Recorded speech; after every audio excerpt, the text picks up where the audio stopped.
Okey, kalau sahabat tanya soalan tentang kalau jiran kita sebelah kanan Cina, sebelah kiri India, mungkin Cina beragama Buddha, India beragama Hindu, macam mana kita nak ajak mereka kepada Islam? Dakwah ni ada beberapa peringkat yang kita kena tahu. Yang pertama, peringkat pertama kita kena belajar macam mana nak berkawan dengan jiran dulu. Persoalannya, jiran suka tak nak berkawan dengan kita? Dia ziarah kita tak? Kita ziarah dia tak? Kita nampak hi tak? Hello, how are you? Good morning, sir. Sering kali petang nampak borak-borak tak? Sebab dakwah ni is kawan kepada kawan. Kalau saya tak kenal you, kalau saya tak rapat, saya tak akan bincang perkara yang perkara tu begitu penting, begitu sensitif. Bila saya dah kawan rapat, barulah boleh bincang macam-macam. So, nak dakwah, kawan dulu. Kedua, bila dah kawan, you ada banyak peluang untuk berdakwah. Saya galakkan banyak terlibat aktiviti dengan mereka lah. Main badminton ke, pergi jogging ke, ataupun pergi makan ke. Makan orang tak marah punya. Cari makanan yang sedap-sedap ke. Okay? Nak dakwah kan, saya tunjuk you beberapa cara nak dakwah kepada jiran. Cut short lah. Nak dakwah, saya tunjuk you cara. Nak panjang ke pendek punya?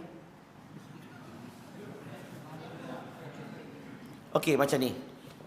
Tengok dulu sini. Kalau jiran kamu ni, semua ni percaya Tuhan kan? Sembah Tuhan kan? Kalau you dah rapat dengan dia, you boleh kadang-kadang boleh borak-borak dengan tanya dia. Acong, actually you percaya kepada Tuhan Acong? Jawapan dia, iyalah kan? Saya pun percaya kepada Tuhan. Acong, you rasa-rasa alam ini Tuhan ke bukan Tuhan? Rasa-rasa alam ini, adakah dia Tuhan atau ciptaan Tuhan? Rasa-rasa jawab apa? Dia akan kata ciptaan lah. Mutu pun cakap begitu juga kan? Cong, saya pun samalah percaya macam tu. Saya percaya ni Tuhan pencipta. Saya percaya alam ni ciptaan Tuhan. Sama tak? Sama, mutu pun sama. Kita semua percaya yang sama. Persoalannya sekarang ni, macam mana kita nak bezakan pencipta dengan ciptaan? Tanya dia. Biasanya dia tak tahu cakap. Sebab agama mereka tidak mengajar macam mana nak mengenali pencipta. Islam perkara yang paling utama dulu. Betul tak? So saya tanya dia, kalau you boleh bezakan pencipta dengan ciptaan, you nak sembah pencipta ke ciptaan? Soalan macam bodoh sikit kan? Dia mesti kata, saya nak sembah pencipta. So nak sembah pencipta, penting tak kita boleh nak bezakan dulu pencipta dengan ciptaan? Saya bagi contoh. Kalau saya cakap dengan orang Cina yang beragama Buddha, saya akan ambil Kristian sebagai contoh untuk dia. Saya tak mau cakap agama dia. Kalau saya cakap dengan Hindu, saya akan cerita dengan agama, gunakan agama Buddha sebagai contoh bagi dia. Can you understand this?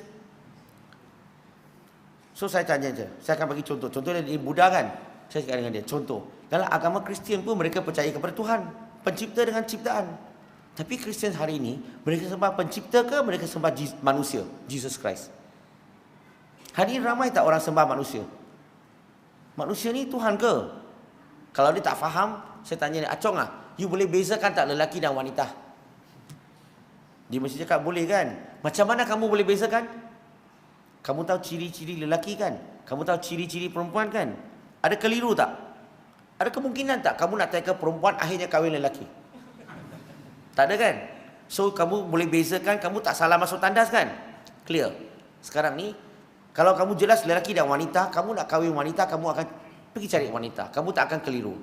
Kalau kamu nak sembah pencipta, Tuhan, kalau kamu boleh bezakan, kamu akan sembah pencipta, tak akan sembah ciptaan. Betul?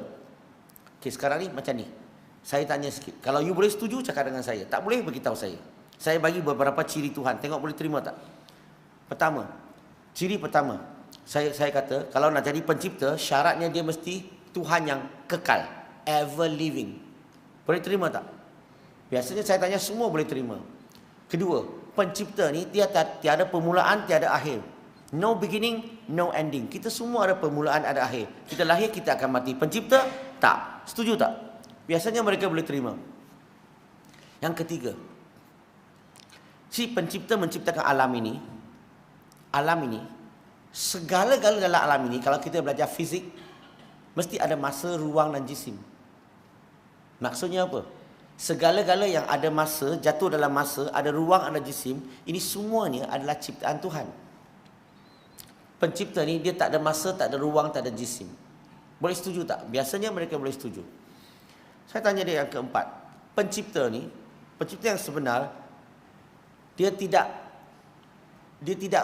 memerlukan apa-apa. Dia tidak bergantung kepada apa-apa. Dia tak perlu udara, dia tak perlu matahari, tak perlu makan, tak perlu minum. Betul tak? Dia setuju. Pencipta ni tak perlu rehat, tak perlu tidur. Bolehkah? Setuju tak?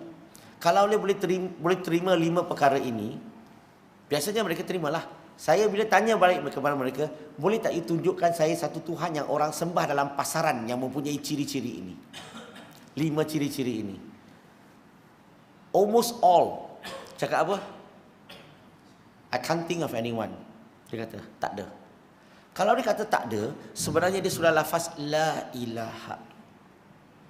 Dia kata tak ada Tuhan dalam pasaran yang mempunyai ciri-ciri ketuhanan ini. Dia sudah menolak semua dah. Dan I kata, kalau saya tunjuk satu Tuhan yang mempunyai ciri-ciri ini, you boleh terima tak? Biasanya dia kata, kalau ada, why not? Saya minta dia baca surah Al-Baqarah, surah kedua, ayat 255. So, dia baca ayat itu, dan dia boleh terima. Saya akan cakap dengan dia, sahabat, you already a Muslim. You already a Muslim. Congratulations. Welcome to Islam. Why? You already said there's no God. Kamu dah kata tak ada Tuhan mempunyai ciri-ciri ketuhanan, dan kamu kata kamu boleh terima Tuhan-Tuhan yang mempunyai ciri ini kan, Tuhan yang mempunyai ciri-ciri ini kan. Kalau kamu boleh terima, kamu dah Islam dah. Kamu dah lafaz la ilaha illallah. Welcome to Islam. Sebenarnya kalau kita boleh bagi dia faham ciri-ciri itu, sejak itulah dia tak akan sembah apa-apa yang tidak mempunyai ciri-ciri ketuhanan ini. Kita memperkenalkan Islam, memperkenalkan Allah kepada dia tanpa sebut nama Allah. Sebab kadang-kadang sebut Allah aja mereka tutup terus.